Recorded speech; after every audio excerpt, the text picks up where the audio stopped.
সামনে যেহেতু Valentine's day, এটা আপনার কোন দৃষ্টিতে দেখতেছেন? শর্টকাট আসলে আমার নাই তো এইজন্য বলতে পারি। ও নাই তো রিলেশন করেন না? না। আপনার হাত পা কাঁপতেছে কি? আমি কি আজরাই? এইজন্য হাত পা কাঁপতেছে না, জাস্ট আমি এখনই জার্নি করে আসলাম। ও আচ্ছা, তো যাই হোক, ভবিষ্যতে তো রিলেশন করার ইচ্ছা আছে তাই না? মনে হয় না। কেন? আর করব না। কেন করবেন না? করেছিলাম তো ছাগা খাইছেন? তাল গাছ দিছে। তাল গাছ? দুনিয়াতে তো বাস থাকতে আপনি তাল গাছের পিছনে কেন ছুটলেন? আমি মানে ওকে ভালোবাসতে বাসতে বাস দিছে, ও আমাকে হাসতে হাসতে তাল গাছ দিছে।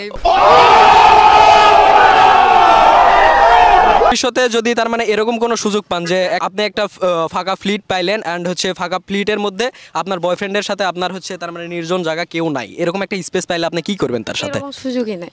যদি সুযোগ পান তাইলে কি করবেন? দিবই না যে।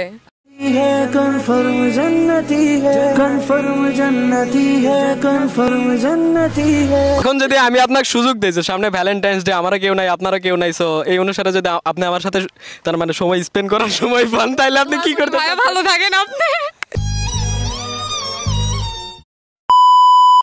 আসসালামু আলাইকুম। ওয়ালাইকুম সালাম। সো আপনার হাতে দেখা যাচ্ছে একটা দামি ফোন, তো এই ফোনটা কি আপনি কক্সবাজার গিয়ে নিছেন? সরি ব্রো, আমার কক্সবাজার যাওয়ার প্রয়োজন হয় না। সো যাই হোক, আমার মানি আছে তাই আমি কিনেছি 14 Pro Max। ও আচ্ছা, তার মানে আপনাকে দেখে মনে হচ্ছে বলতে পারবে না যে কারোর মতো কক্সবাজার গিয়ে কিনতে হবে আমার। সবাই জানে যে আমার সেই অ্যাবিলিটি আছে কেনার। সো এখন যেটা আপনার কাছে আমার হচ্ছে একটা প্রশ্ন, সামনে ভ্যালেন্টাইন্স ডে, তো এই দিনটা আপনি আপনার দৃষ্টিকোণ থেকে কোন দৃষ্টিতে দেখতেছেন? সঠিক বলতে পারবো না, কারণ আমি যদি বলি অনেকের মন খারাপ হয়ে যাবে, তাই আমি বলতে চাই না। তবে আমি আমার মতো করে মনে করি 14ই ফেব্রুয়ারি আলাদা করে টাইম স্পেন্ড করার দরকার হয় না। যদি ভালোবাসা সঠিক থাকে সেটা প্রত্যেকটা মিনিট, প্রত্যেকটা সেকেন্ড, প্রত্যেকটা মুহূর্তেই উপভোগ করা যায়, প্রত্যেক দিনই যায়।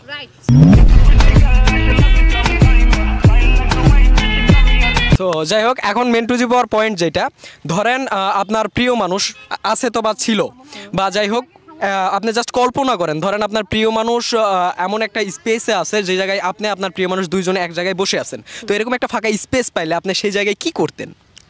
বলবো? শোনো প্রিয় মানুষটা, তুমি যদি এই ইন্টারভিউ দেখে থাকো মাইন্ড করবে না, এটাই বলবো। ও যদি একটু আমার কাছাকাছি আসতে চায়, ভাই দূরে যা সর। কাছে চাই কিন্তু সবার সামনে না, এটা হচ্ছে থাক নাই বলি, বুঝে গেছে অডিয়েন্স। এখন আরেকটা কোশ্চেন, সেটা হচ্ছে আপনার মেকআপ লুকে আজকে অনেক সুন্দর লাগতেছে, সো আজকে মুখে কি দিয়ে আসছেন? Thank you. প্রথমে থ্যাংক ইউ, দ্বিতীয়ত কি আমি দেখতে এত কুৎসিত যে আমাকে মেকআপ লুকে ভালো লাগছে? তাহলে আপনি কুৎসিত না হলে মেকআপ কেন করছেন? আসলে মেকআপটা করেছি যে আমি এমনি ন্যাচারাল বিউটি, তারপরে হচ্ছে যে একটু নিজেকে আরো সুন্দর করে ফুটিয়ে তোলার জন্য মেকআপটা করেছি। Fair and Lovely is now Glow and Lovely. আপনার টোটাল লিপস্টিক কিন্তু অনেক সুন্দর। তুমি আমার ঠোঁট অবধি যেও না। আপনি যদি কখনো সুযোগ পান আমার মতো একটা হটি নটি কুচি সেক্সি ছেলে কোনো একটা ফাঁকা স্পেসে, তো সেক্ষেত্রে আপনি কি করবেন? আচ্ছা, প্রথমত হচ্ছে যে কোচি হটি নটি, আসলে এগুলো আমার সাথে যায় না, কারণ আমি এগুলো পছন্দ করি না। আচ্ছা, আপনি কোন টাইপের ছেলে পছন্দ করেন এটা আগে বলেন। আমি একটু করি বাবা বাবা টাইপের, যে আমার সবসময় কেয়ার করবে। আজকে থেকে চাষমাটা শুরু করে দিব।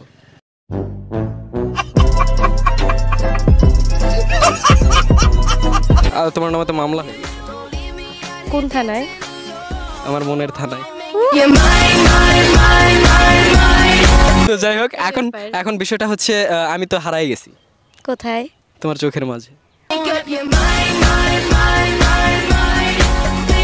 দেখতে পাচ্ছি না। দেখতে কেমনে পাবো? কেমনে দেখবো? আমি তো ঢুকে গেছি।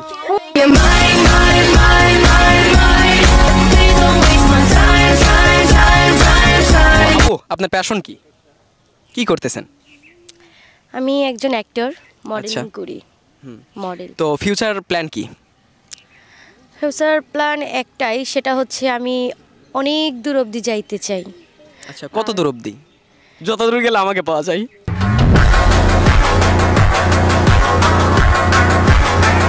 যদি এমন একটা সময় প্রিয় মানুষ, ফ্যামিলি, বাচ্চা, তো একসাথে হচ্ছে সিরিয়াল বাই সিরিয়াল তিন জায়গায় আছে, তো আপনাকে যদি বেছে নিতে হয় আপনি কাকে সবার আগে বেছে নেবেন?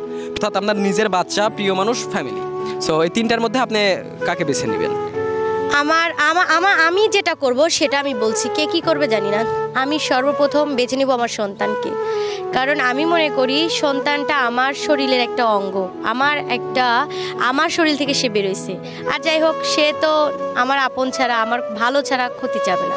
প্রিয় মানুষ একসময় যতক্ষণ মনে করেন যে ভালোবাসা থাকবে ততক্ষণ থাকবে, এমন সময় আসে যে প্রিয় মানুষও কিন্তু শত্রু হয়ে যায়। আর ফ্যামিলি, হ্যাঁ ফ্যামিলিকে তো অবশ্যই মানে ফ্যামিলির কথা শোনা উচিত, কিন্তু যখন একটা মেয়ে ম্যাচুরিট হয়ে যায়, বিয়ে হয়ে যায়, তারপর আমি মনে করি যে ফ্যামিলির আগে বাচ্চাকেই অ্যাকসেপ্ট করা উচিত।